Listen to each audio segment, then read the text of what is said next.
दो दुनिया का वारिस अनकही कथा भाग 1 साइंस फिक्शन स्टोरी अध्याय 15 एडमिरल की मौत। कोलार्क सफायर के खुफिया दफ्तर में बैठा था, जहां से सफायर ने एलियंस पर नजर रखी थी। कोलार्क सफायर से उसके यंत्रों के बारे में सीख रहा था। कोलार्क ने सफायर को स्नेह भरी नजरों से देखकर बोला, तुम्हारे उपकरण बहुत उपयोगी साबित होने वाले हैं। सफायर को समझ नहीं आ रहा था कि कोलार्क सही में बोल रहा था या सिर्फ उसको खुश करने के लिए। कोलार्क ने उसके मन की बात पढ़ ली थी। उसने बोला, मुझे जैसन की डिफेंस शील्ड को हैक करने के लिए कुछ बहुत ताकतवर कंप्यूटर चाहिए थे। तुम्हारे ये कंप्यूटर हालांकि काफी हल्के हैं, परंतु मेरे लिए काफी हैं। सफायर अभी भी विस्मित थी। उसे नहीं पता था कि क्या ये एलियन सच बोल रहा था। कोलार्क ने आगे बोला, मेरे पास बहुत से आधुनिक यंत्र हैं, परंतु तुम्हारे सैटेलाइट और संचार तंत्र के साथ वो मेल नहीं होंगे। परंतु तुम्हारे पास जो यंत्र है वो इन संचार तंत्र पर ही चलते हैं। इसीलिए मुझे मेरे आधुनिक यंत्र और तुम्हारे इन उपकरणों को मिलाकर ही काम करना पड़ेगा। सफायर को कुछ समझ नहीं आ रहा था। कोलार्क को समझ आ गया कि सफायर को सिर्फ ऐसे नहीं समझाया जा सकता था। कोलार्क ने सफायर का हाथ पकड़ा और अपने हाथों में लिया और कहा, मेरे हाथ में एक बहुत ही छोटी सी माइक्रोचिप लगी हुई है, जो मुझे मेरे फटलशिप को संदेश भेजने के काम आती है, और साथ ही ये बहुत घातक लेजर ब्लास्ट भी कर सकती है। सफायर ने विस्मय से कोलार्क का हाथ देखा। कोलार्क अत्यधिक सुंदर नौजवान था, और साथ ही उसने महाराजा और परम गुरु को, जो इरिट्रिया के सबसे शक्तिशाली लोग थे, मृत्यु के मुंह में जाने से बचाया था। सफायर को कोलार्क का उसके प्रति आकर्षण बहुत ही अच्छा लग रहा था। मैं तुम्हारी क्या मदद कर सकती हूँ? सफायर ने कोलार्क से प्रेम भरे स्वर में बोला, तुमको मैं कुछ सिखाऊंगा और तुम्हें अपने इन कंप्यूटर्स पर वो सब प्रोग्राम करने होंगे, क्योंकि मैं तुम्हारी टेक्नोलॉजी के बारे में सीख तो जाऊंगा, पर उसमें समय लग जाएगा। तुम्हें सीखने की जरूरत नहीं है। तुम मुझसे जो भी बोलोगे मैं कर दूंगी। शाबाश। सबसे पहले मैं तुम्हें फटलशिप पर ले चलता हूं। सफायर को आश्चर्य हुआ। उसकी लैब हेज भूभाग के एक शहर में थी, और फटलशिप यहां से हजारों किलोमीटर दूर ग्रीनलैंड पर लैंड हो रखा था। तो तुम करिश्मा देखने के लिए तैयार हो? कोलार्क ने सफायर से बोला। सफायर को कुछ समझ नहीं आया। कोलार्क ने सफायर को अपनी बाहों में भरा और एक मानसिक संदेश दिया, और वो लोग तुरंत ही फटलशिप पर बिम हो गए। सफायर के आश्चर्य की सीमा ही नहीं रही। उसने आज तक ऐसा कभी भी नहीं देखा था। ये एक ऐसा अनुभव था जो सफायर को बहुत ही विस्मित कर रहा था। उसने अपने आप को फटलशिप के कंट्रोल रूम में पाया। वो फटलशिप बहुत ही ज्यादा आधुनिक था, और सफायर को उसके यंत्र और अनेकों प्रकार के गैजेट बहुत विस्मित कर रहे थे। वहां बहुत से रोबोट भी थे। मेरे पास बीमिंग वेक्टर है, जिसको मैंने यहाँ फटलशिप पर रख दिया है, और दूसरा मेरी बेल्ट में है। मैं किसी भी व्यक्ति के साथ किसी भी स्थान पर बीम हो सकता हूँ। सफायर के आश्चर्य की सीमा ही नहीं रही। कोलार्क वो सब कर सकता था जो सफायर के लिए किसी साइंस फिक्शन मूवी से कम नहीं था। कोलार्क कोई भविष्य से आया व्यक्ति था। सफायर कोलार्क पर पूर्ण रूप से मोहित हो चुकी थी। कोलार्क ने सफायर की ओर देखकर बोला, अब तुमको मेरे लिए एक काम करना है। सफायर ने हामी में अपना सर हिलाया। तुम भी अब उन सब इंजन सैनिकों के साथ फैक्ट्री पर हमला करने जाओगी? कोलार्क ने उदासीन स्वर में बोला। सफायर को आश्चर्य हुआ। क्या कोलार्क उसे उन दुष्ट एलियंस के पास मरने के लिए भेजना चाहता है? क्या वो उससे प्रेम नहीं करता? तुम्हें कुछ नहीं होगा, ये मेरा वचन है, कोलार्क ने बोला, और सफायर को बहुत जोर से गले लगा लिया। मुझे विश्वास है तुम पर। तुम्हें उस सिस्टम को हैक करने में मेरी मदद करनी है। अच्छा, मुझे क्या करना होगा? कॉलार्क ने सफायर को एक क्यूब नुमा यंत्र दिया और बोला, तुम्हें इस डिवाइस से उस बम को कंट्रोल करना है जो जोश फैक्ट्री पर डालेगा। परंतु मुझे ये डिवाइस ऑपरेट करनी नहीं आती। मैं तुम्हें सिखाऊंगा सफायर। कॉलार्क ने मानसिक संदेशों से सफायर को समझाना शुरू कर दिया। एक और कॉलार्क और सफायर उसके फटल शिप पर बैठकर कुछ प्लानिंग कर रहे थे। वहीं दूसरी ओर जैसन और एडमिरल का पूरा ध्यान स्पेसशिप को बनाने में लगा हुआ था।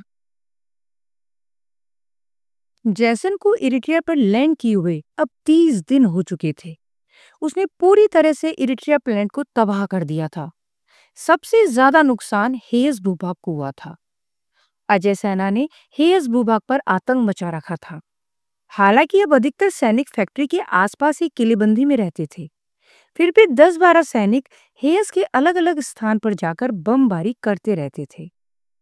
जैसन के सैनिकों ने समुद्र तल का अंतिम भी लाकर फैक्ट्री के इंजीनियर्स को दे दिया था। धीरे धीरे उन इंजीनियर्स ने अंतिम स्पेसशिप बना लिए थे। समुद्र तल से लाया गया अंतिम बहुत ही उच्च गुणवत्ता का था। जैसन ने पूरी तरह से इंजीनियर्स के ऊपर नियंत्रण बना रखा था और उसका परिणाम भी निकल रहा था। अंतिम स्पेसशिप काफी हद तक तैयार हो गए थे। एडमिरल ने अपने सैनिकों से उन सभी स्थानों पर हमले करवा दिए थे जहां कहीं भी उसे न्यूक्लियर भंडार होने का शक था। अजय सेना के सैनिक अलग अलग स्थानों पर जाकर जहां भी उन्हें लगता था कि हेयस की न्यूक्लियर फैसिलिटी है, उस फैसिलिटी को समाप्त कर देते थे। उन सैनिकों ने ज्योति के बहुत से सैनिकों को बंदी बनाकर अपने यंत्रों द्वारा पता लगाने की कोशिश भी की थी कि कहां कहां न्यूक्लियर फैसिलिटीज है।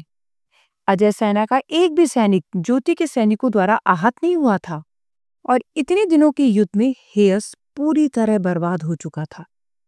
ज्योति के कम से कम 10,000 एंजेलिन सैनिक, 5,000 सेंटोरस सैनिक और 100 फ्लैशी सैनिक मारे जा चुके थे।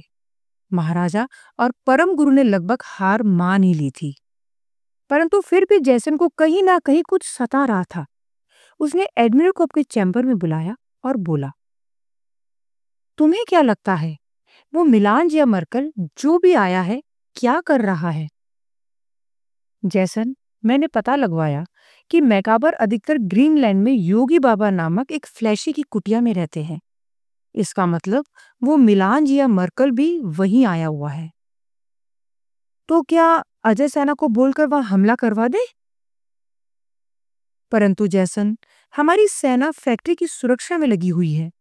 क्या तुम चाहते हो कि अभी हम मैकाबरों से युद्ध करें?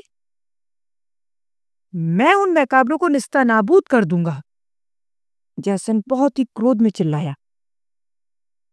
वो तो हम कर सकते हैं, परंतु हमारी प्राथमिकता अभी एक अंतिम शिप बनाकर जोर भेजना है।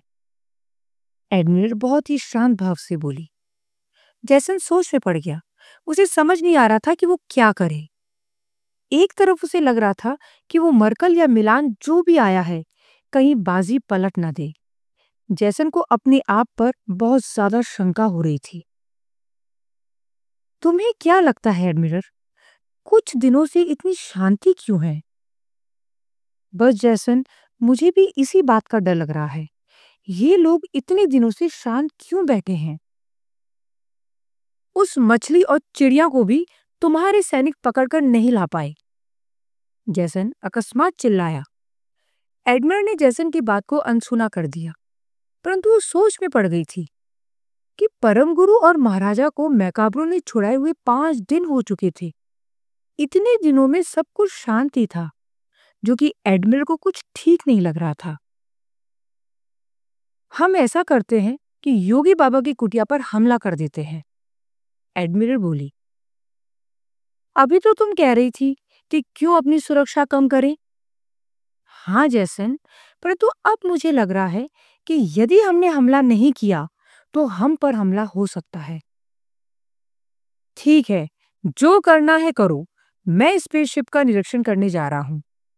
जैसन उठा और अपने कमरे से बाहर चला गया। कॉलार्क सफायर के साथ फटल शिप में था। उसने फटल शिप को ग्रीनलैंड में योगी बाबा की कुटिया के पास स्थानांतरित कर लिया था।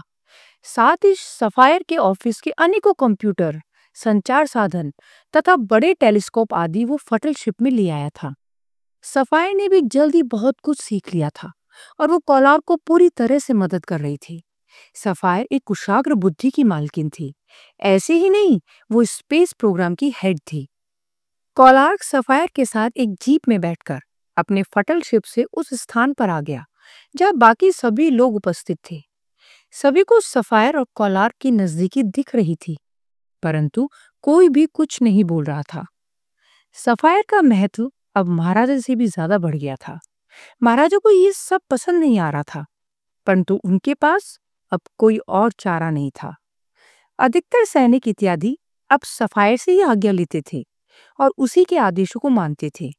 सबको पता था कि कॉलार्क ही अब सबसे महत्वपूर्ण व्यक्ति है और कॉलार्क की सबसे खास थी सफायर। हालांकि कॉलार्क ज्योति को भी उचित सम्मान देता था, क्योंकि ज्योति ने साबित कर दिया था कि वो इस एलियन जैसन को हराने के लिए अपनी जान भी जोखिम में डालने से गुरेज नहीं करेगी। जोश भी कॉलार्क के खासम खास में से एक बन गया था। सफायर हालांकि फ्लैशी को पसंद नहीं करती थी, परंतु चूंकि कॉलार्क को फ्लैशी से कोई आपत्ति नहीं थी, इसीलिए अब सफायर को भी फ्लैशी लोगों के प्रति उतनी घृणा नहीं थी जितनी उसे पहले थी। वो भी अब जोश को उचित सम्मान देती थी। महाराजा को ये सब बहुत ही बुरा लग रहा था। उसे भी परम गुरु की भांति ज्ञात हो गया था कि कॉलार्क भी जैसन की तरह ही बहुत बुरा था। महाराजा उस दिन को कोस रहा था जब उन्होंने जैसन को बिना बात के रुष्ट कर दिया था। उन लोगों को जैसन की बात मान लेनी चाहिए थी, तो ये सब नहीं होता। उसको ब्लैक स्टोन चाहिए था तो दे देना चाहिए था। बिना बात के उसकी शक्ति को बिना पहचाने महाराजा ने उस मूर्ख मछली के बहकावे में जैसन को नाराज कर दिया था। परंतु अब इन सब बातों पर विचार करने का समय नहीं था। उसे अब जो हो रहा था उसी के साथ आगे बढ़ना था। कॉलार्क अपनी जीप से उतरा और सफायर के साथ एक अस्थायी मंच पर खड़ा हो गया।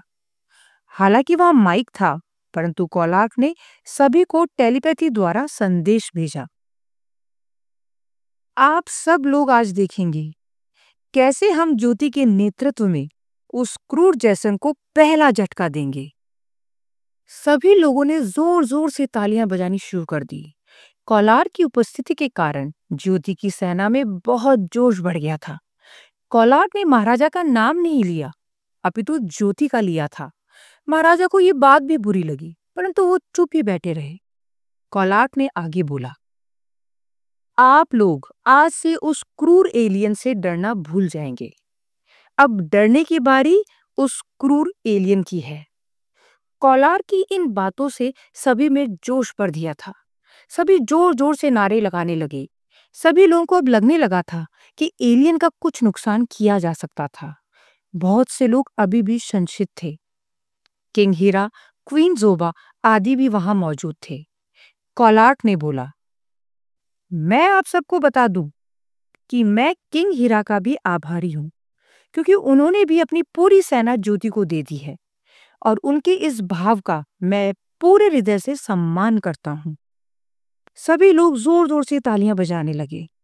किंग हीरा, जिनको महाराजा और परम गुरु बिल्कुल भी इज्जत नहीं देते थे और नाम मात्र के लिए ही पूछते थे, आज बहुत खुश थे। सफायर ने देखा कि कैसे कॉलार्क ने इरिट्रिया के दो सबसे प्रमुख लोगों, महाराजा और परम गुरु को नीचे गिरा दिया, और जो लोग इतने नीचे थे, जैसे किंग हीरा, जोश, ज्योति और वो खुद, उन लोगों को सभी की नजरों में सम्मानित कर दिया।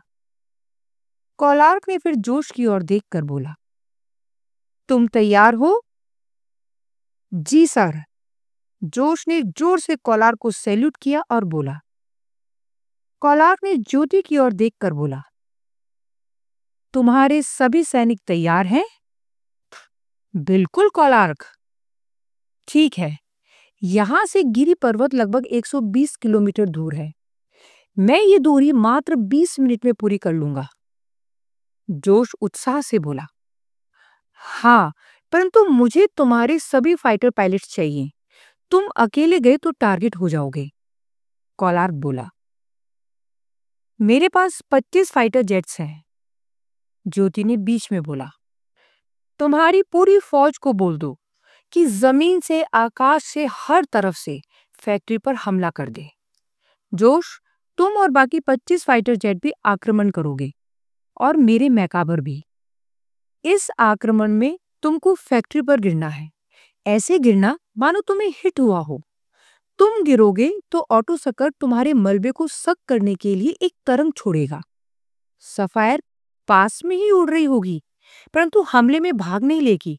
वो कुछ दूरी पर ही उड़ रही होगी, और वहां से उड़ते उड़ते उस तरंग को मेरे क्यूब उपकरण से हैक कर लेगी और अपने संचार तंत्र से मेरे फटलशिप में रखे मुख्य उपकरण से जोड़ देगी। मेरा वो उपकरण मेरी कलाई में अंतर्निहित चिप से जुड़ा है, और वो फौरन ही ऑटो सकर को हैक कर देगा। ज्योति और बाकी सभी को समझ नहीं आ रहा था, क्योंकि ये तकनीक उन लोगों के लिए बहुत ही विकसित थी। डिफेंस शील्ड और ऑटो सकर कैसे काम करते थे, उन लोगों को नहीं पता था। उसको हैक करना तो बहुत दूर की बात थी, परंतु कोलार्क को ये सब पता था। वो प्रबल बुद्धिमान था। उसकी बुद्धिमत्ता का व्यक्ति पूरी फ्रान गैलेक्सी में शायद फैलानी को छोड़कर कोई नहीं था। मुझे कैसे मालूम पड़ेगा कि जोश के प्लेन को सक करने के लिए ऑटो सकर ने तरंग छोड़ी है? वहां पर तो इस हमले के कारण काफी शोर होगा। सफायर थोड़ी कंफ्यूज थी और उसने पूछा, स्वीटहार्ट, तुम्हें सिर्फ अपने इंस्ट्रूमेंट पर ध्यान रखना है। उसका मानसिक संदेश तुम्हें मिल जाएगा। जोश के प्लेन को सक करने के लिए जैसे ही ऑटो सकर तरंग भेजेगा, उसका पता तुम्हें चल जाएगा, क्योंकि जोश के प्लेन में मैंने वैसी सेटिंग कर दी है। कोलार्क ने सफायर को 1-to-1 संदेश भेजा। परंतु यदि जोश के प्लेन को ऑटो सकर ने सक नहीं किया तो? सफायर ने पूछा। तुम्हें पता चल जाएगा। सफायर को लग गया कि कोलार्क ने कोई बहुत बड़ी प्लानिंग कर रखी थी। एडमिरल अपने सैनिकों के साथ योगी बाबा की कुटिया वाले हिस्से पर ग्रीनलैंड में पहली बार हमला करने की सोच ही रही थी कि उसके स्कैनर्स ने दिखाया एक बहुत ही बड़ी फौज अनेकों हथियारों के साथ गिरी पर्वत के मुश्किल घुमावों को पार करते हुए बड़ी चली आ रही थी। एडमिरल को लगा इसीलिए इतनी शांति थी। ये लोग कोई बड़ा हमला प्लान कर रहे थे। एडमिरल ने देखा अनेकों फाइटर जेट मेकाबर भी फैक्ट्री पर हमले के लिए तैयार हैं, और बहुत से एंजेलन सैनिक भी उड़ते हुए वहां पहुंच चुके थे। सभी लोगों ने फैक्ट्री पर एक जोरदार हमला कर दिया था। अनेकों एंजेलन सैनिक बम वर्षा कर रहे थे। फाइटर जेट्स भी खतरनाक बम गिरा रहे थे। मैकाबर लेजर से हमले कर रहे थे।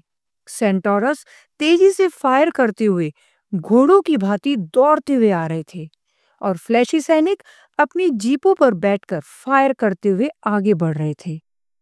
बहुत सी मिसाइल आदि से भी हमला किया जा रहा था। ऐसा प्रतीत होता था कि जमीन पर रहने वाला हर प्राणी उस वक्त एडमिरल की सेना पर हमला करना चाहता था। कोई 5,000 जमीनी सैनिक और 10,000 एंजेलन सैनिक उड़ते हुए हमला कर रहे थे। 25 फाइटर जेट्स भी लगातार फायर कर रहे थे, और 25 मैकाबर भी हमला कर रहे थे। एडमिरल के अजय सैनिक तैयार थे। वो वैसे भी हमला करने ही निकल रहे थे।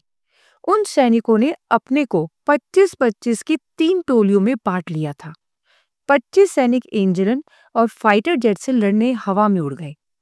25 सैनिक जमीनी सेना से, और बाकी 25 उन मैकाबरों से लड़ने चले गए। 25 सैनिक अभी भी फैक्ट्री के अंदर रिजर्व में थे।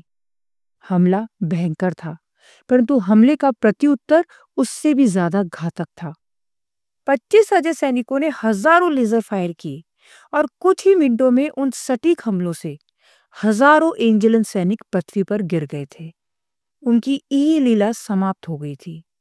गिरी पर्वत की भूमि रक्त और लाशों से पट गई। अजय सैनिकों ने ये हाल जमीनी सेना का किया था। हजारों लेजर फायर ने चुन चुनकर सेंटोरस सैनिकों के हृदय को भेदा और उन्हें मौत के घाट उतार दिया था। फ्लैशी की जीपों पर लेजर हमले हुए, और देखते ही देखते वो जीप समेत भस्म हो गए। गिरी पर्वत का वो हिस्सा लाशों से पट गया। 25 मैकाबर ही थे जो कुछ देर युद्ध कर पा रहे थे। बाकी सैनिक तो मिनटों में ही अपने प्राण पखेरु उड़वा बैठे थे। ज्योति सब कुछ दूर से देख रही थी और उसके दुख की सीमा ही नहीं थी। इतनी लाशें उसने अपने जीवन में कभी नहीं देखी थी। अजय सेना से जीतना असंभव था।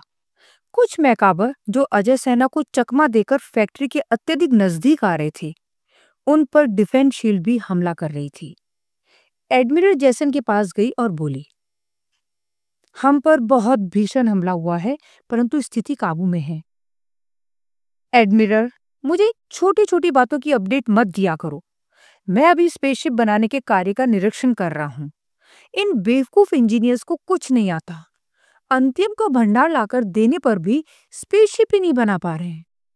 एडमिरल जानती थी कि जैसन उन इंजीनियर्स के सर पर खड़ा था और बहुत ज्यादा बेइज्जती कर रहा था। उनको इसकी आदत नहीं थी और ऐसा स्पेसशिप उन्होंने कभी भी नहीं बनाया था। अंतिम से भी वो पहली बार ही एक्सपेरिमेंट कर रहे थे, परंतु एडमिरल कुछ नहीं बोली। इधर कोलार के प्लान के अनुसार बहुत सारे फाइटर जेट्स ने फैक्ट्री पर आक्रमण किया हुआ था। एडमिरल ने देखा कि इन फाइटर जेट्स को डिफेंस शील्ड की लेजर किरणें ब्लास्ट कर रही थी। डिफेंस शील्ड ने सारे अटैक को भेद दिया था। तभी एडमिरल ने देखा कि एक फाइटर जेट तेजी से गिरा चला आ रहा था। एडमिरल ने अपने स्कैनर से उसको स्कैन किया तो पता चला कि ये फाइटर जेट तो बिना किसी कारण के ही गिर रहा था। एडमिरल को समझ आ गया कि ये अटैक कोई गहरा प्लान था। एडमिरल ने ऑटो सकर को कमांड भेजा कि इस प्लेन को या किसी भी और चीज को सक नहीं करना है। एडमिरल ने प्लेन पर लेजर फायर किया और उसको अपने लेजर किरणों में बांध दिया और जमीन पर गिरने पर मजबूर कर दिया। जोश चाह कर भी एडमिरल के कब्जे से प्लेन को छुटाकर भाग नहीं पाया। एडमिरल ने जोश को गिरफ्तार कर लिया। उन फाइटर जेट्स ने कुछ मिसाइल भी छोड़ी थी जो ऑटो सकर पर निशाना लगाकर मारी गई थी। उसको भी ऑटो सकर ने शक नहीं किया। एडमिरल ने उस मिसाइल को खुद ही अपने एक लेजर ब्लास्टर से नष्ट कर दिया था। एडमिरल ने देखा कि एक एंजल लड़की चुपचाप अपने किसी उपकरण के साथ वही पास में उड़ रही थी। एडमिरल ने जब जूम करके उस उपकरण को स्कैन किया तो वो समझ गई ये क्यूब हैकिंग उपकरण है जिसका इस्तेमाल उच्च कोटि के हैकर शे प्लेनेट पर करते थे। ये उपकरण बहुत ही ज्यादा शक्तिशाली थे। एडमिरल को समझ आ गया उसे किसे खत्म करना है और कोलार की क्या योजना थी। एडमिरल ने सफायर पर एक लेजर फायर किया, परंतु एक मैकाबर जो सफायर की सुरक्षा के लिए उसके पास ही उड़ रहा था, उसे उस लेजर हमले को अपने काउंटर फायर से बेकार कर दिया था। एडमिरल को समझ आ गया कि ये हमला मात्र छलावा था और असली प्लान ऑटो सकर को हैक करने का था। इसलिए ये प्लेन ऐसी मिसाइल छोड़ रहे हैं जो ऑटो सकर को ही निशाना लगा रही थे। एडमिरल ने ऑटो सकर को कुछ भी शक करने से मना कर दिया था।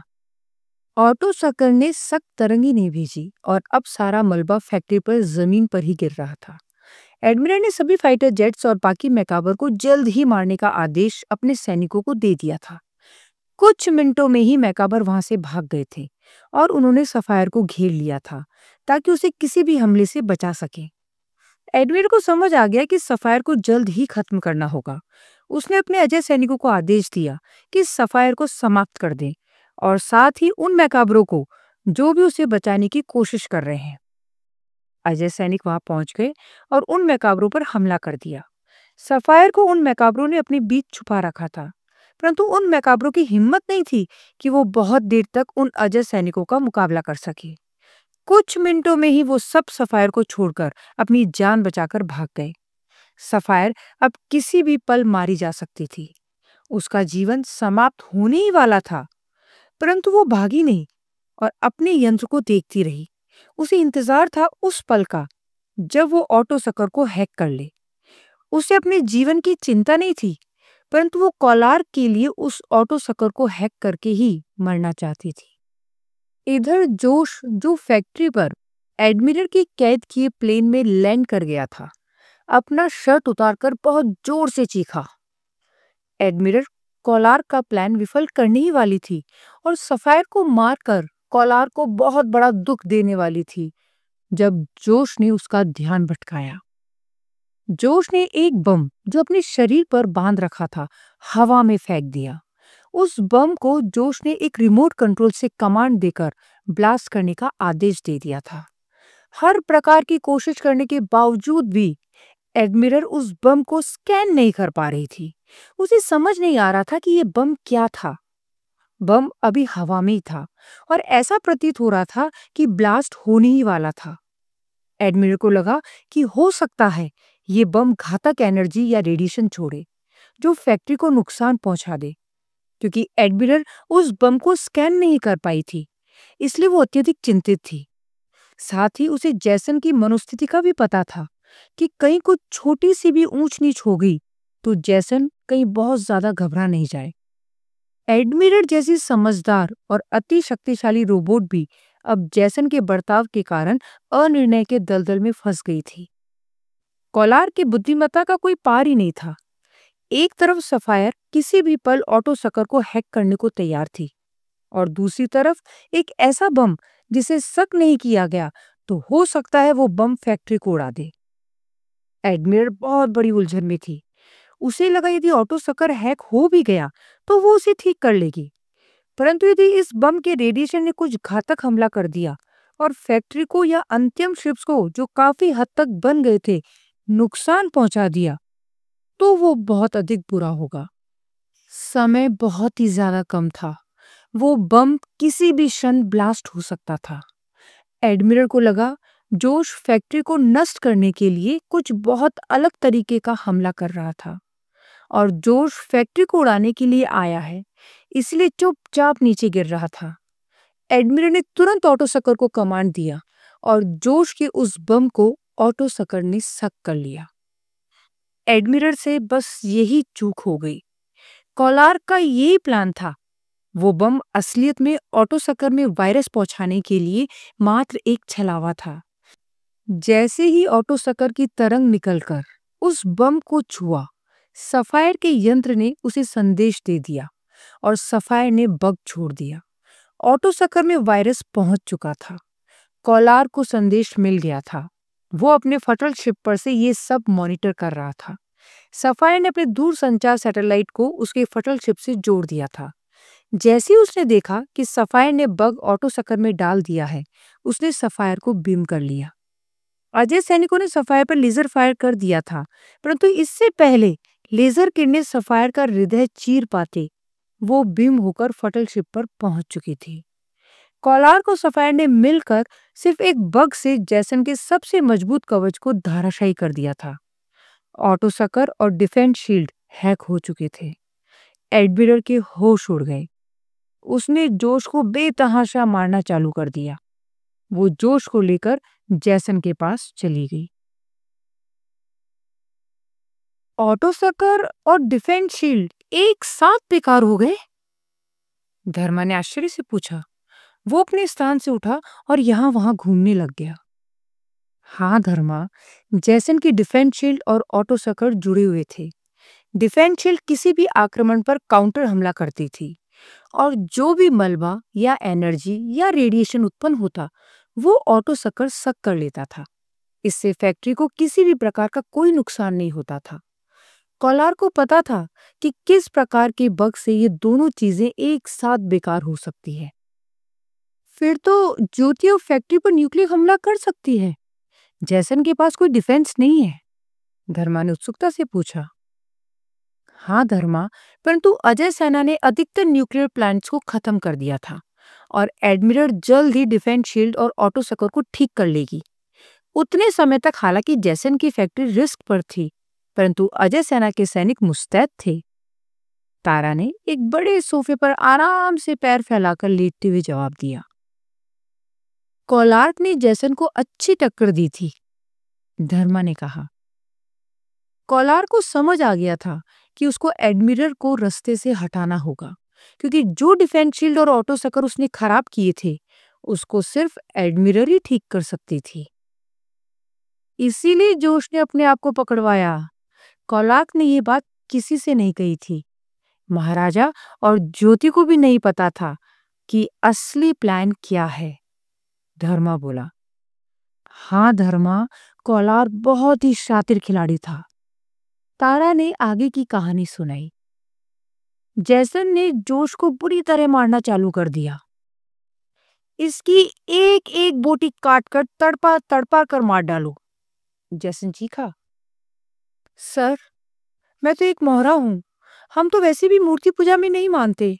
हमारी बौफ के अनुसार आप हमारे भगवान के भेजे दूत हैं जो इन मूर्ति पूजा करने वालों को सबक सिखाने के लिए आए हैं। जोश ने जल्दी जल्दी बोला। जैसन ने एडमिरल की तरफ देखा और एडमिरल ने सर हिलाकर जवाब दिया कि ये सच है कि फ्लैशी बौफ में मानते हैं और मूर्ति पूजा के खिलाफ है। उस सोने की त्वचा वाले आदमी ने मेरे परिवार को बंदी बना रखा है, इसलिए मुझे ये सब करना पड़ा। जोश आगे बोला। कोलार्क ने जोश को अच्छे से प्रशिक्षण दिया था। जोश अपने वो मानसिक विचार लेकर ही नहीं आ रहा था जिससे उसका सच सामने आ जाए। वो जैसन और एडमिरल के चुंगल में था और ये बहुत ही मुश्किल कार्य था। एक चूक और पूरी योजना चौपट हो जानी थी, परंतु जोश इस असंभव कार्य को अंजाम दे रहा था। कोलार्क ने अपनी पूरी बाजी सफायर और जोश के ऊपर ही लगा रखी थी। सफायर ने अपना काम कर दिया था, अब बारी थी जोश की। सोने की त्वचा? जैसन बोला। जैसन को यकीन हो गया कि मर्कल या मिलान जी आया है और वो इन इरिट्रिया वालों की मदद कर रहा है। जैसन ने एडमिरल की तरफ देखकर मानसिक संदेश दिया। एडमिरल, तुम इस आदमी के साथ जाओ और 2-3 अजय सैनिक ले जाओ। उस मर्कल या मिलांज को पकड़कर या मार कर ले आओ। परंतु मैं पहले डिफेंस शील्ड और ऑटो सकर को ठीक कर देती हूँ। एडमिरल ने जैसन और जोश दोनों को मानसिक संदेश द्वारा बोला। वो स्वर्णिम त्वचा वाला आदमी भाग जाएगा। जोश बोला। उसे समझ आ गया था कि एडमिरल उसके साथ अभी जाने में इच्छुक नहीं है। जैसन ने जोश को देखा और उसका चेहरा बुरी तरह से तमतमा रहा था। जैसन ने आदेश दिया, एडमिरल, तुम अभी जाओ और उस मर्कल या मिलांज को पकड़कर मेरे पास लाओ। अजय सेना तब तक फैक्ट्री की रक्षा करेगी। जैसन बहुत ही अधिक गुस्से में था। उसे एडमिरल की वाजिब बातें भी गलत लग रही थी। जैसन ने एडमिरल की तरह ही एक बहुत बड़ी गलती कर दी थी। डिफेंस शील्ड और ऑटो सकर फैक्ट्री का सुरक्षा कवच थे। डिफेंस शील्ड फैक्ट्री को हर प्रकार के खतरे से बचा सकती थी, चाहे वो हवा से आने वाला न्यूक्लियर हमला हो या एनीलेटर का भूकंप। डिफेंस शील्ड भूकंप के कंपन को भी ऑटो सकर को पहुंचा देती थी और ऑटो सकर उसे सक कर लेता था। अब डिफेंस शील्ड बेकार हो रखी थी। एकमात्र एडमिरल ही थी जो उसको ठीक कर सकती थी, परंतु जैसन अपने क्रोध से प्रेरित होने के कारण बिना डिफेंस शील्ड और ऑटो सकर ठीक कराए एडमिरल को एक बहुत ही खतरनाक जगह भेज रहा था। उसको नहीं पता था कि वो एक भयंकर ब्लंडर कर रहा था।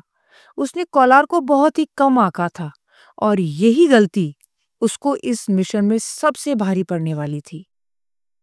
तुम्हें पता है वो सोने की त्वचा वाला आदमी कहाँ है? एडमिरल ने जोश की ओर देखकर बोला। हाँ, लक्स फ्लुगोर में, जोश ने जवाब दिया। वो उठ खड़ा हुआ, हालांकि उसके होठों से अभी भी खून टपक रहा था। लक्स फ्लुगोर में? एडमिरल आश्चर्यचकित रह गई। वो हेस का एकमात्र स्थान था जहां उसके सैनिकों ने हमला नहीं किया था। एडमिरल ने तुरंत अपने स्कैनर से ऑटो सकर और डिफेंस शील्ड को हैक करने वाले के कोऑर्डिनेट नोट किए। जैसन ने गुस्से में पूछा, ये क्या कर रही हो? वो एडमिरल को कुछ स्कैन करते देख रहा था। मैं उस कोऑर्डिनेट को नोट कर रही हूं जिस डिवाइस से ये हैक हुआ है। एडमिरल ने डिफेंस शील्ड की ओर इशारा करके बोला। उससे क्या फायदा? जैसन, यदि वो मर्कल या मिलांज हमारे सिस्टम को हैक कर सकता है तो इसका मतलब उसने इसे उस कंप्यूटर या डिवाइस से कनेक्ट किया होगा जो उसके पास होगा। इससे मुझे ये चेक करने में आसानी होगी कि ये तुच्छ फ्लैशी सच बोल रहा है या नहीं। जैसन ने सर हिला दिया। उसे एडमिरल पर नाज था। वो हमेशा ही अपने काम के बारे में सोचती रहती थी। जैसन को लगता ही नहीं था कि वो एक रोबोट है। जैसन उसे अपनी पुत्री जितना ही प्यार करता था। वो अलग बात है कि इस विशाल यात्रा ने उसे बेहद क्रूर, खूंखार और हिंसक बना दिया था। अन्यथा जैसन को इतनी आसानी से नहीं फंसाया जा सकता था। कुछ ही समय में एडमिरल अपने 4 सैनिकों के साथ जोश को लिए हुए लक्स फ्लूगोर में जोश के बताए स्थान पर पहुंच गए। वो सब अपने कवच से ढके थे और बहुत तेजी से उड़ रहे थे। एडमिरल ने जोश को लेजर किरणों के जाल में बांध रखा था और वो भी एडमिरल के साथ ही उड़ रहा था। जोश के लिए ये एक अभूतपूर्व अनुभूति थी। उसने कभी ऐसे उड़ान नहीं भरी थी। एडमिरल और 4 सैनिकों को जोश एक बहुत बड़ी बिल्डिंग में ले गया। एडमिरल को समझ नहीं आ रहा था। वो बिल्डिंग बहुत बड़ी और ऊंची थी। एडमिरल ने स्कैन किया और वो बिल्डिंग हेयस की किसी भी अन्य बिल्डिंग की जैसी ही थी। एडमिरल को शक हो रहा था, परंतु वो समझ नहीं पा रही थी कि क्या गड़बड़ थी। उसने बिल्डिंग में जाने का फैसला किया और वो सब लोग उस बिल्डिंग में गए। एडमिरल ने देखा कि कोलार के सिग्नल उस बिल्डिंग के अंदर से आ रहे थे। एडमिरल ने जब डिफेंस शील्ड और ऑटो सकर को चेक किया था, तो उसे उस डिवाइस के कोऑर्डिनेट मिल गए थे, जिससे वो वायरस अटैक हुआ था। कोलार की कलाई के अंदर छुपी एक छोटी सी चिप के द्वारा ही कोलार ने ये हैकिंग की थी। कोलार के पास कोई और डिवाइस या कंप्यूटर नहीं था। उसके पास केवल उसका अपना एम्बेडेड रिस्ट चिप कंप्यूटर ही था, जो इस जटिल हैकिंग को अंजाम दे सकता था। एडमिरल को कोलार के सिग्नल मिल रहे थे। सिग्नल स्ट्रांग हो रहे थे। साथ ही एडमिरल ने यह पता लगा लिया था कि वो डिवाइस किसी के हाथ की एम्बेडेड रिस्ट चिप है। उसको यकीन हो गया था कि ये कोई शय ग्रह से आया है, क्योंकि उसके चिप की डिटेल्स एडमिरल को मिल गई थी।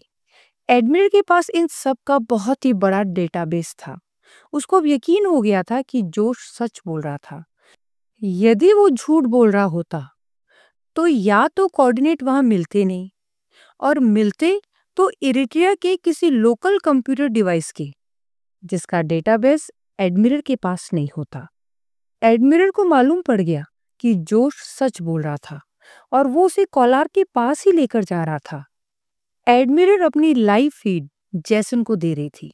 जैसन भी बहुत ही ज्यादा उत्सुक था कोलार की मौत देखने के लिए। एडमिरल उस तुच्छ स्वर्णिम कीड़े को बहुत बुरी मौत देगी। एक बहुत बड़े कमरे के अंदर से वो सिग्नल आ रहे थे। एडमिरल और चारों सैनिक रूम के अंदर गए। जैसे ही वो रूम में गए, रूम बंद हो गया। एडमिरल ने देखा कोलार का कटा हुआ हाथ वहां रखा है। वो समझ गई कि उसके साथ धोखा हुआ है। एडमिरल ने जोश को देखा। जोश ने अपने आप को बीम कर लिया। एडमिरल को बहुत बड़ा झटका लगा। जोश के पास ऐसी तकनीक कैसे आ गई? कोलार ने जोश को उस स्थान से अपने पास बीम करवा लिया था। केवल कोलार को ही ये करना आता था। एडमिरल लाइव फीड जैसन को भी दे रही थी। एडमिरल से पहले कुछ और समझ पाती, एक बहुत ही बड़ा धमाका हुआ। इतना ज्यादा कि चारों सैनिकों और एडमिरल की सुरक्षा कवच भी कुछ न कर पाए। जैसन के सामने ही एडमिरल मारी गई। जैसन चीखा, एडमिरल! सिग्नल कट गया था। जैसन सदमे में चला गया। एडमिरल की मौत की कल्पना करना भी उसके लिए मुश्किल था। कोलार ने सटीक गणना की थी। उसको पता था कि कितना बड़ा न्यूक्लियर धमाका करना है जिससे एडमिरल और अजय सैनिकों को मारा जा सके। कोलार ने उसको इस प्रकार से कवर किया था कि एडमिरल के तेज स्कैनर भी पता नहीं लगा पाए कि उस बिल्डिंग में खतरनाक न्यूक्लियर बम फिक्स्ड थे। जैसन बुरी तरह से हिल गया था। उस न्यूक्लियर धमाके में चारों सैनिक और एडमिरल वेपोराइज हो गए थे। यानी न्यूक्लियर हमला इतना ज्यादा बलशाली और खतरनाक था कि उनकी लाश भी नहीं मिली थी। जैसन ने कभी नहीं सोचा था कि एडमिरल जैसी शानदार रोबोट को कोई मार भी सकता है। कोलार की ब्रिलियंस ही थी कि उसने न्यूक्लियर बम को एडमिरल के स्कैनर से बचाया, जोश को वहां से बीम कर लिया और इतना खतरनाक न्यूक्लियर ब्लास्ट किया कि उनके पास बच निकलने का कोई विकल्प ही नहीं था। जैसन की फैक्ट्री का सुरक्षा कवच तोड़ दिया गया था। एडमिरल, जो एकमात्र ऐसी रोबोट थी जो उस शील्ड को दोबारा ठीक कर सकती थी, मारी जा चुकी थी। जैसन को बहुत बड़ा झटका पहुंच गया था। कोलार्क ने जैसन को बराबर की टक्कर दे दी थी। पहली बार जैसन बैकफुट पर था। कोलार्क ने जैसन को बहुत नुकसान पहुंचा दिया था। महाराजा और योगी बाबा की खुशी की सीमा ही नहीं रही। उनको कोलार्क किसी भगवान के अवतार से कम नहीं लग रहा था। योगी बाबा हालांकि थोड़े दुखी भी थे, क्योंकि फ्लैशी के एकमात्र देश में इतना बड़ा न्यूक्लियर हमला हुआ था। कोलार्क ने उन्हें वादा किया था कि वो इसके बदले उन्हें और फ्लैशी को बर्फ को फैलाने की परमिशन देगा। कोलार्क के मन में अब बहुत खतरनाक प्लान बन रहा था। उसने योगी बाबा की महत्ता बहुत बढ़ा दी थी, क्योंकि महाराजा, ज्योति आदि सभी अब योगी बाबा की कुटिया में शरण लिए हुए थे। सबके लिए बर्फ पड़ना और मानना अनिवार्य था। कोलार्क ने भी बर्फ में बढ़ चढ़कर दिलचस्पी दिखाई थी। सफायर ने भी बर्फ धर्म अपना लिया था और वो कोलार्क के आगे पीछे ही घूमती थी। सभी लोगों को अब सफायर के जरिए ही कोलार्क से बात करनी पड़ती थी। कोलार्क और सफायर अधिकतम समय फटलशिप में ही रहते थे, जो योगी बाबा की कुटिया के पास ही था। महाराजा, ज्योति आदि भी सब ग्रीनलैंड में योगी बाबा की कुटिया के आसपास ही अपना डेरा जमाए हुए थे। अनेकों टेंट आदि में उन लोगों का वास था। सफायर अब पूरी तरह से कोलार्क के कटे हुए हाथ के इलाज करने में लगी हुई थी। योगी बाबा ने भी अनेकों लेपों से कोलार्क का इलाज करने की कोशिश की थी। जोश ने जिस प्रकार का बहादुरी का कार्य किया था, वो रातों रात हीरो बन गया था।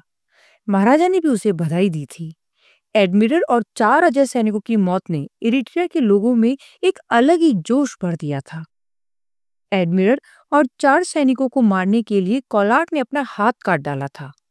कोलार्क इस वक्त उन सब लोगों के साथ अपने फटल शिप में बैठा हुआ था। महाराजा, ज्योति, सफायर, जोश, योगी बाबा और ज्योति के अलग अलग सेना के प्रमुख, किंग हीरा, क्वीन जोबा और राका, सेंटोरस का प्रतिनिधि, सभी वहां पर मौजूद थे। अब अगला टारगेट है वो 4 स्टारगेट शिप्स जो अंतरिक्ष में है। अपने कटे हाथ को सहलाता हुआ कोलार्क बोला। मैं कुछ समझा नहीं, महाराजा बोले। वैसे उनका महत्व काफी कम हो गया था और वो भी अब राका, किंग हीरा और क्वीन जोबा की तरह एक साधारण से प्रतिनिधि बन गए थे। उनसे ज्यादा महत्व कोलार्क, ज्योति, जोश, योगी बाबा और सफायर को देता था। अरे, यदि हमने जैसन की एक फैक्ट्री डिस्ट्रॉय कर भी दी, तो वो उन स्पेसशिप में मौजूद सामग्री से एक और फैक्ट्री डाल देगा। इससे पहले कि हम परम गुरु को बोले कि वो एनिलेटर का प्रयोग कर फैक्ट्री को नष्ट करे, हमें वो 4 स्टारगेट शिप नष्ट करने होंगे जो इस वक्त इरिट्रिया की कक्षा में घूम रहे हैं। कोलार्क चीखा। वो अब बात बात में महाराजा की वैसे ही बेइज्जती करता था, जैसे महाराजा, योगी बाबा और बाकी फ्लैशी की करते थे। परम गुरु मीटिंग में नहीं आते थे। वो पानी के अंदर ही रहते थे और किसी से भी बात नहीं करते थे।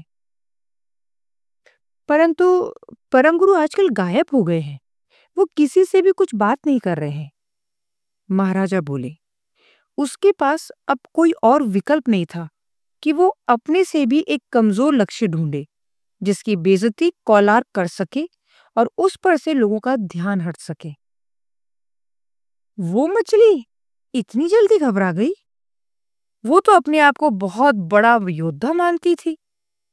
कोलार्क ने परम गुरु का मजाक उड़ाते हुए बोला। कोलार्क के साथ साथ ज्योति, महाराजा, सफायर, जोश आदि सभी जोर जोर से ठहाके लगा रहे थे। परम गुरु का इतना अनादर पहले कभी नहीं हुआ था। इरिट्रिया में वास्तव में अब नया दौर आ गया था। महाराजा, तुम उस मूर्ख बड़बोली मछली को फोन लगाओ, कोलार्क ने आदेश दिया। परम गुरु ने थोड़ी देर से फोन का उत्तर दिया। आपको महान कोलार्क बुला रहे हैं। आप तुरंत योगी बाबा की कुटिया के पास खड़े फटल शिप पर आ जाइए, महाराजा ने सम्मानपूर्वक शब्दों से कहा। भले ही वो पीठ पीछे परम गुरु का मजाक उड़ा लेते हो, परंतु उसके सामने कुछ भी बोलने की हिम्मत महाराजा में अभी भी नहीं थी। मुझे माफ कर दो महाराजा, मैं कोलार्क और जैसन दोनों ही एलियन से कोई वास्ता नहीं रखना चाहता। हम समुद्री जीव शांति से समुद्र में जीना चाहते हैं। और हमारा क्या? हेयस को उस क्रूर जैसन ने बर्बाद कर दिया है। महाराजा चीखा। हमारा भी लेनोगो शहर खंडर बन चुका है महाराजा। परम गुरु, तुम ये कह रहे हो कि पूरा हेज भूभाग और लेनोगो एक समान है? महाराजा ने पहली बार परम गुरु को ऊंची आवाज में कुछ कहा था। उसको पता था कि परम गुरु के पास अब वो ताकत नहीं रही जो कभी पहले हुआ करती थी। परम गुरु ने कुछ भी नहीं कहा। कोलार्क ने महाराजा से फोन ले लिया। कोलार्क को अब इरिट्रिया पर बोली जाने वाली कॉमन भाषा में बोलकर बात करना भी आ गया था। वो बोला, मूर्ख मछली, तुम यहाँ तुरंत आ जाओ, वरना मुझे वहां आना पड़ेगा। परम गुरु ने कोलार्क की आवाज पहचान ली और उसने तुरंत फोन काट दिया। कोलार्क को अत्यधिक क्रोध आ गया। उसने अपने मैकाब्रो से बोला, जाओ, उस मछली को पकड़ कर ले आओ। उसे इस मीटिंग का हिस्सा होना पड़ेगा। महाराजा और ज्योति के साथ साथ बाकी सभी इरिट्रिया वासियों के लिए ये बहुत ही अचरज की बात थी। उन्होंने कभी भी परम गुरु और इकियान की ऐसी हालत की कल्पना भी नहीं की थी। कोलार्क का आदेश पाते ही 15 मैकाबर परम गुरु को लाने के लिए निकल गए थे। उन मैकाबरों के जाने के बाद कोलार्क ने मीटिंग आगे बढ़ाई। कोलार्क ने अपने आर्टिफिशियल स्क्रीनलेस डिस्प्ले से इरिट्रिया ग्रह को दिखाया और वो चारों स्टारगेट शिप दिखाए जो इरिट्रिया का चक्कर काट रहे थे। हमें अब ऐसे रॉकेट बनाने हैं जो उन स्पेसशिप पर न्यूक्लियर अटैक कर सकें, कोलार्क बोला। पर क्या हमारे न्यूक्लियर हमले इन शिप्स को मार पाएंगे? ज्योति ने उस शिप्स के आर्टिफिशियल डिस्प्ले की तरफ इशारा करते हुए पूछा। मुझे पता है, तुम इसलिए शंकित हो क्योंकि डिफेंस शील्ड और ऑटो सकर ने तुम्हारे न्यूक्लियर हमले आसानी से निरस्त कर दिए थे। हाँ कोलार्क, परंतु ये चारों स्टारगेट शिप्स क्यों इरिट्रिया पर लैंड नहीं कराए गए, ये सोचो। कोलार्क ने ज्योति से प्रतिप्रश्न किया। क्योंकि उनके पास डिफेंस शील्ड और ऑटो सकर नहीं है, सफायर ने बीच में ही बोला।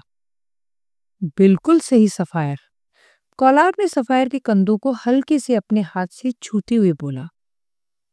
क्योंकि जैसन को बहुत सारा सामान लाना था, इसलिए वो एक ही डिफेंस शील्ड और ऑटो सकर लाया था। उसने इरिट्रिया पर हमला करने से पहले अनेकों रोबोट यहाँ भेजे थे।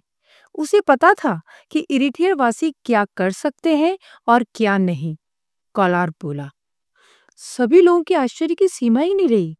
इसका मतलब जैसन बहुत समय से उनकी निगरानी कर रहा था। महाराजा और ज्योति एक दूसरे को देखने लग गए। इसीलिए जैसन ने चारों स्टारगेट शिप्स को इरिट्रिया के बाहर ही रखा है। फैक्ट्री और किला बनाने से पहले वो शिप्स यहाँ लैंड हुए और जैसे ही फैक्ट्री और किला बनाने का जरूरी सामान गिरी पर्वत पर उतार लिया गया, वो शिप्स वापस से अंतरिक्ष में चले गए, कोलार्क ने सभी लोगों को बताया। तो यदि सटीक हमला किया जाए तो वो चारों शिप्स नष्ट हो जाएंगे?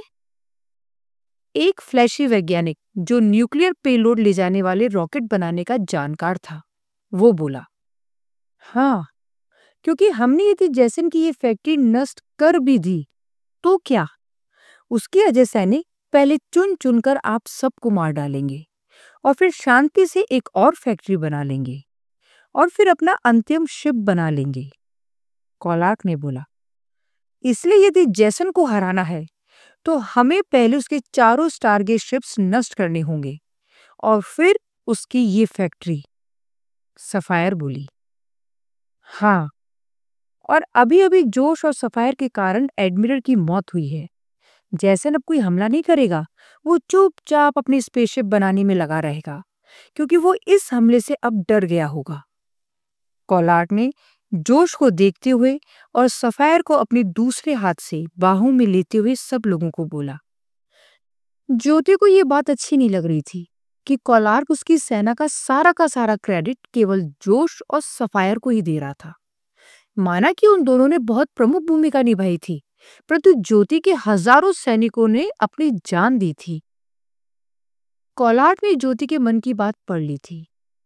उसने सब लोगों को बोला, ज्योति सोच रही है कि उसके सैनिकों ने भी तो कुर्बानी दी है, फिर क्रेडिट खाली जोश और सफायर को ही क्यों?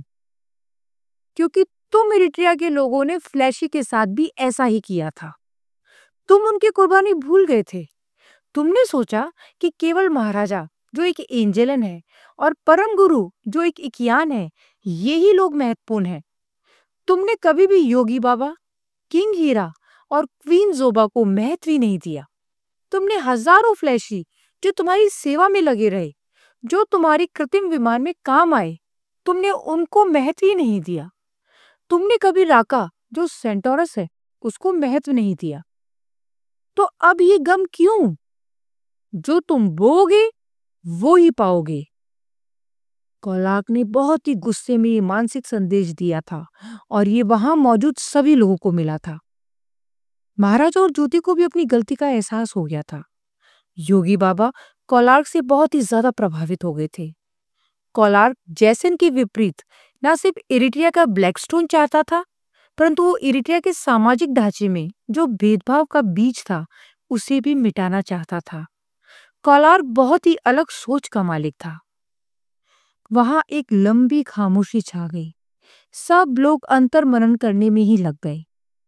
उस खामोशी को कोलार्क ने ही तोड़ा। तो क्या हम ऐसे रॉकेट बना सकते हैं जो उन 4 स्टारगेट शिप्स को नष्ट कर दे? हाँ कोलार्क, मेरी कंपनी जो लक्स फ्लूगोर में है वो ऐसे रॉकेट बना सकती है।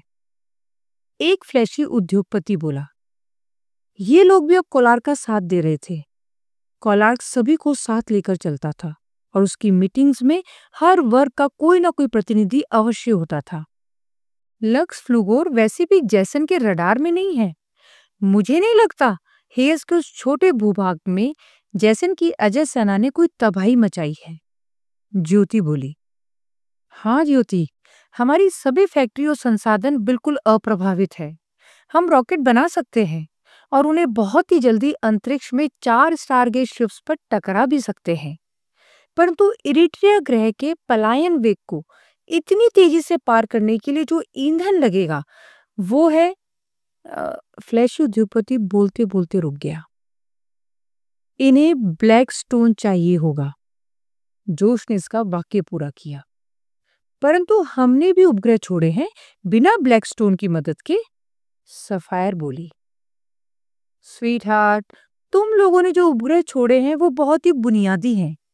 वो जिस गति से स्टारगेट शिप्स पर पहुंचेंगे तो वो शिप्स उनको अपनी लेजर से ही नष्ट कर देंगे। हमें अत्यधिक तेज गति से उड़ने वाले रॉकेट चाहिए जो न्यूक्लियर पेलोड ले जा सकें। कोलार्क ने सफायर को देखा और सब लोगों से बोला। वो सफायर को बहुत ही ज्यादा चढ़ा के रखता था। ये बात यदि महाराजा ने बोली होती तो कोलार्क का उत्तर बहुत ही अलग होता। अच्छा समझ गई। महाराजा और ज्योति को ये बहुत ही असहज लग रहा था, परंतु वो लोग चुप ही रहे।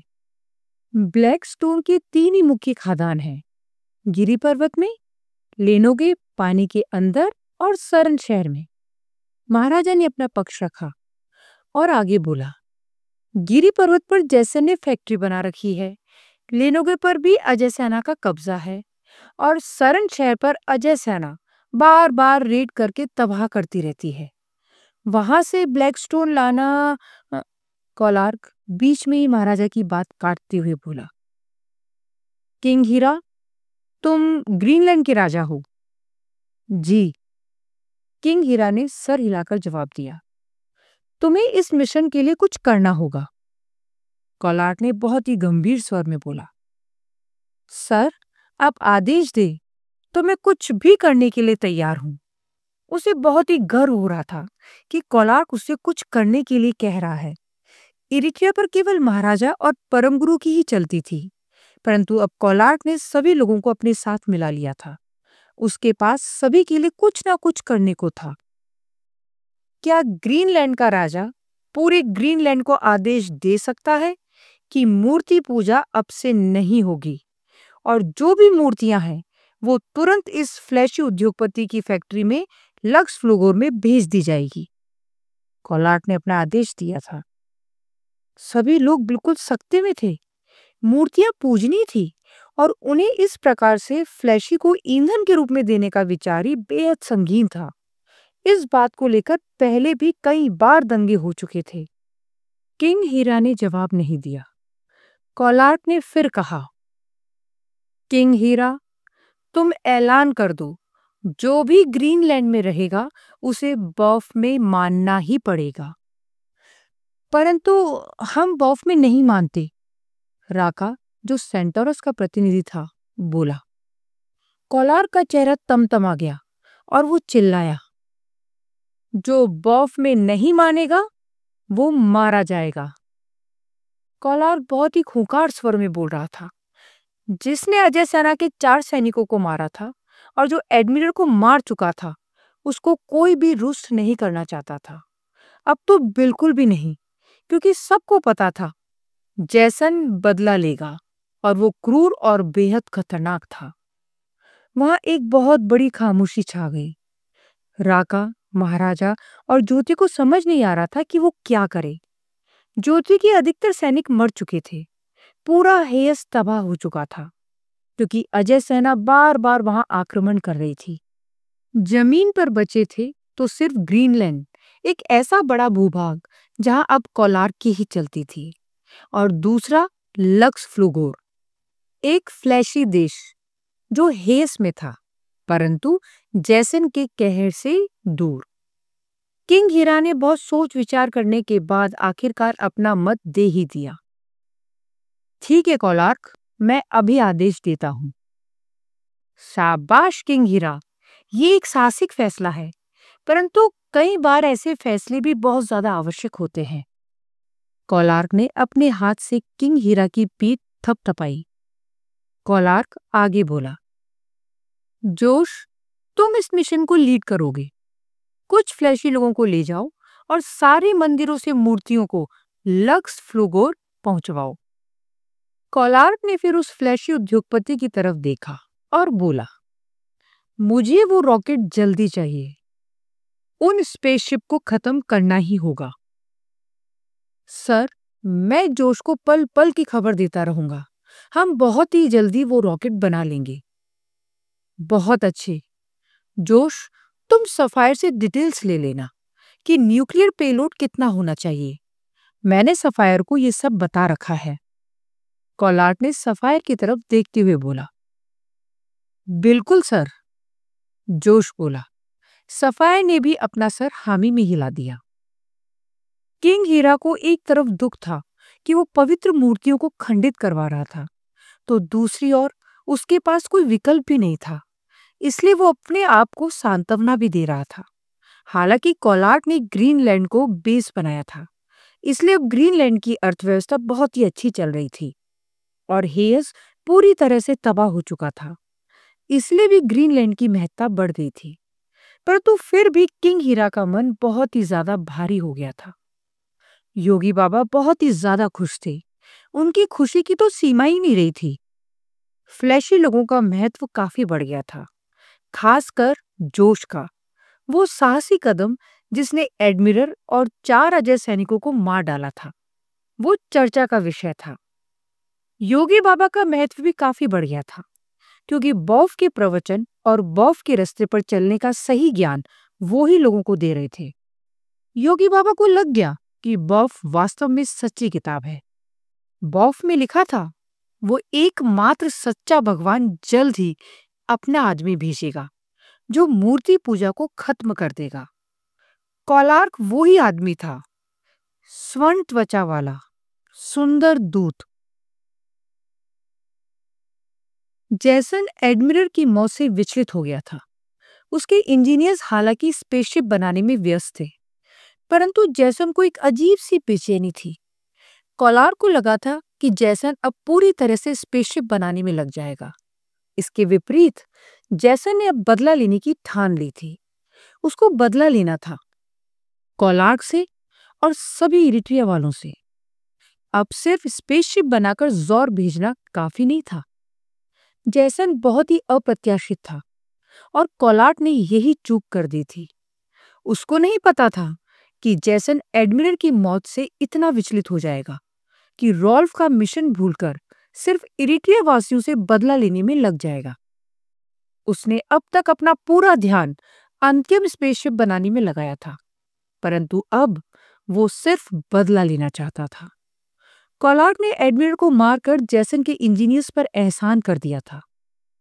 अब जैसन उनके सर पर नहीं खड़ा रहने वाला था और वो लोग अपना काम अब आसानी से करने वाले थे। उनका अंतिम शिप जल्द ही बनने वाला था। इधर जैसन ने अपने मन में एक खूंखार योजना बना ली थी कि वो कैसे इरिट्रिया वासियों से बदला लेगा। उसने अपनी अजय सेना के 4 सैनिकों को बुलाया। उन मैकाब्रों को पकड़कर लेकर आओ और याद रहे, वो मरने नहीं चाहिए। मुझे वो सभी मैकाबर जिंदा चाहिए। जैसन चीखा। 4 सैनिकों ने एक साथ बोला, जी सर। वो चारों वहां से निकल गए। जैसन ने अपने बाकी सैनिकों को बुलाया और बोला, अब समय आ गया है अपने हथियार मेहम का इस्तेमाल करने का। सभी सैनिक बहुत ज्यादा घबरा गए थे। मेहम बहुत ही शक्तिशाली हथियार था और एक शहर को एक ही हमले से खत्म कर देता था। अजय सेना के बहुत से सैनिक जो तबाही किसी शहर पर दिन भर में मचाते थे, वो तबाही मेहम कुछ ही मिनट में मचा देता था। तुम लोग पूरे ग्रीनलैंड और समुद्र को तबाह कर दो और उस फटल स्पेसशिप को तबाह कर दो जो इस वक्त ग्रीनलैंड में पार्क किया गया है। जी सर, सभी सैनिक एक साथ बोले। एक सैनिक ने हिम्मत करके बोलने की कोशिश की, परंतु सर, हमारी फैक्ट्री पर हमला हो गया तो? वो सैनिक काफी घबरा गया था। उसे लगा उसे ये बोलना ही नहीं चाहिए था, क्योंकि जैसन के गुस्से की कोई सीमा ही नहीं थी। परंतु जैसन ने कोई प्रतिक्रिया नहीं दी। एडमिरल की मौत ने उसे बता दिया था कि उसको बाकी लोगों की बात भी सुन लेनी चाहिए। उसने साधारण स्वर में पूछा, तुम्हारे विचार में फिर क्या किया जाए? वो सैनिक और साथ ही बाकी सभी हतप्रभ थे। जैसन को एडमिरल की मौत ने थोड़ा बदल दिया था, परंतु ये सैनिक इतने दिनों से क्रूर जैसन के साथ रह रहकर बहुत ही ज्यादा क्रूर हो चुके थे। उस सैनिक ने कहा, सर, यदि आप बोले तो पहले हम ग्रीनलैंड को तबाह कर देते हैं, फिर समुद्र को। हमारे 10 सैनिक तबाही मचाने जाएंगे, परंतु बाकी यहीं फैक्ट्री में रुकेंगे। और जब हम मेहम को ले ही जा रहे हैं, तो फिर क्या ही दिक्कत है? जैसन को उस सैनिक की बात अच्छी लगी। एक साथ पूरे ग्रह पर तबाही मचाने से सबसे बड़ा खतरा था कि उसकी फैक्ट्री की सुरक्षा कमजोर हो जाती। उसको सैनिक की बात अच्छी लगी। उसने कहा, तुम 12 लोग चले जाओ, फैक्ट्री की सुरक्षा 80 लोगों से हो जाएगी। वो सैनिक थोड़े संशित हो गए। जैसन 96 में से 12 सैनिकों को मेहम के साथ भेज रहा था, तो 80 क्यों बोल रहा था? जैसन की मनोस्थिति की खबर उन सैनिकों को भी थी, बस वो कुछ बोल नहीं सकते थे।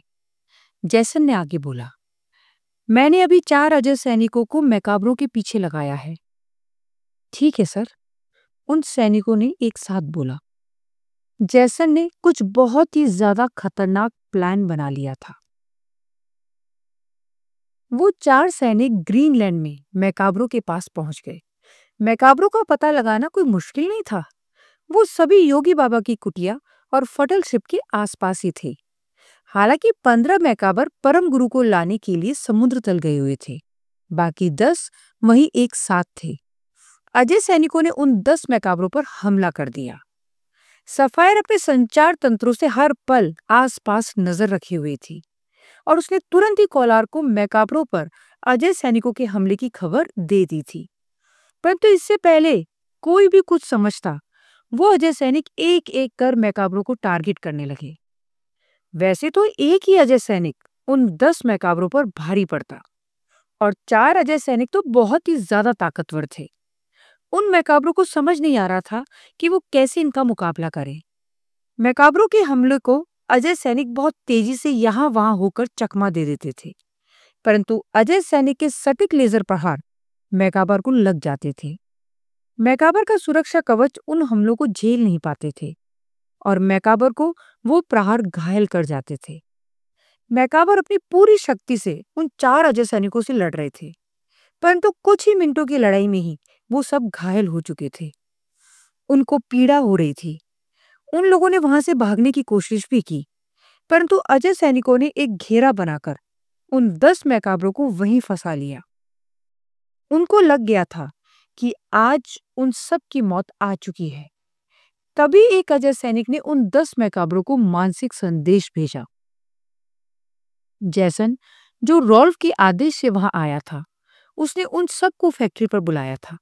यदि वो चुपचाप चलेंगे तो वो सैनिक उन्हें कुछ नहीं कहेंगे। वो मैकाबरों को कोई नुकसान नहीं पहुंचाना चाहते हैं, क्योंकि मैकाबर आइविश ग्रह के हैं और रॉल्फ के प्रिय हैं।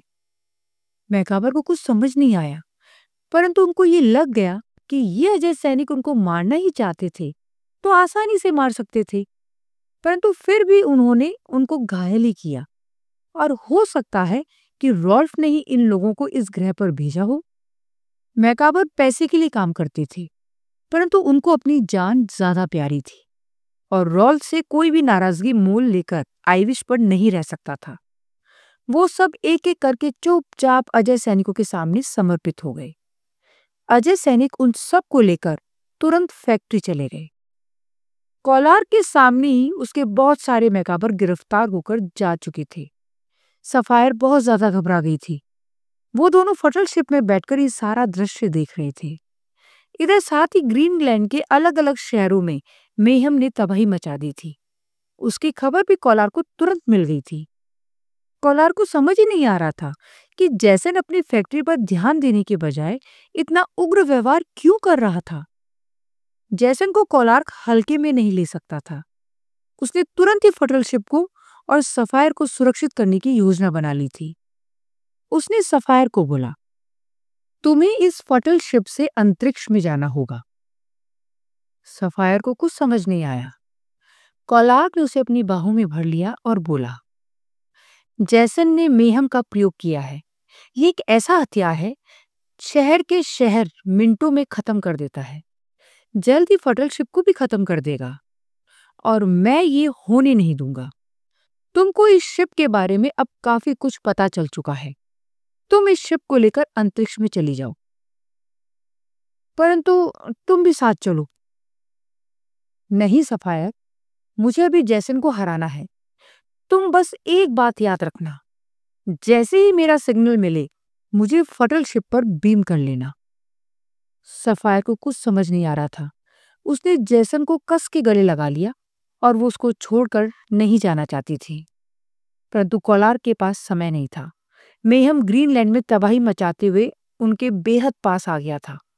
जैसन को पता था कि योगी बाबा की कुटिया के पास ही वो सब लोग हैं।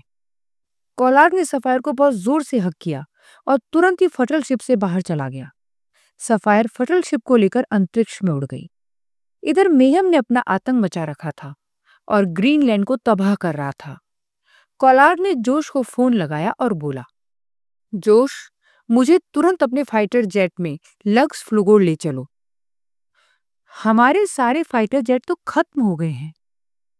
कोलार को समझ नहीं आया कि वो क्या करे। तभी महाराजा ने उसे गोद में उठाया और बहुत ही तेजी से उड़ने लगा। मेहम ने ग्रीनलैंड में तबाही मचानी चालू कर दी थी। सभी लोग यहाँ वहां भाग रहे थे, परंतु महाराजा बहुत तेजी से उड़ सकता था। वो कोलार को बहुत ही तेजी से उड़ाकर लक्स फ्लुगोर ले गया। कोलार को पहली बार लगा कि महाराजा ने उसकी जान बचा ली थी। महाराजा ने कोलार को लक्स फ्लुगोर में उस उद्योगपति की फैक्ट्री में उतार दिया था जहां वो रॉकेट बन रहे थे। धन्यवाद महाराजा, मैंने आपका इतना अपमान किया, फिर भी आपने मेरी जान बचाई। कोलार ने बहुत ही श्रद्धापूर्ण स्वर में कहा। नहीं, धन्यवाद मुझे आपको देना चाहिए। आपने मेरी आंखें खोल दी। जोश जैसे फ्लैशी को, जिसको मैं इतना बुरा भला बोलता था, उसने पहली बार अजय सेना के सैनिकों को मारने में इतनी मुख्य भूमिका निभाई। इसलिए मैंने सोच रखा था, यदि मौका पड़ा तो मैं भी बता दूंगा कि एंजेलन प्रजाति का ये हेयस का सत्रप भी इस मिशन के लिए अपना सब कुछ न्योछावर कर सकता है। महाराजा ने अश्रुपूर्ण होकर रुआसी स्वर में बोला। कोलार्क ने महाराजा को कस के गले लगा लिया। मेहम के हमले जारी थे और धीरे धीरे ग्रीनलैंड के शहर तबाह हो रहे थे।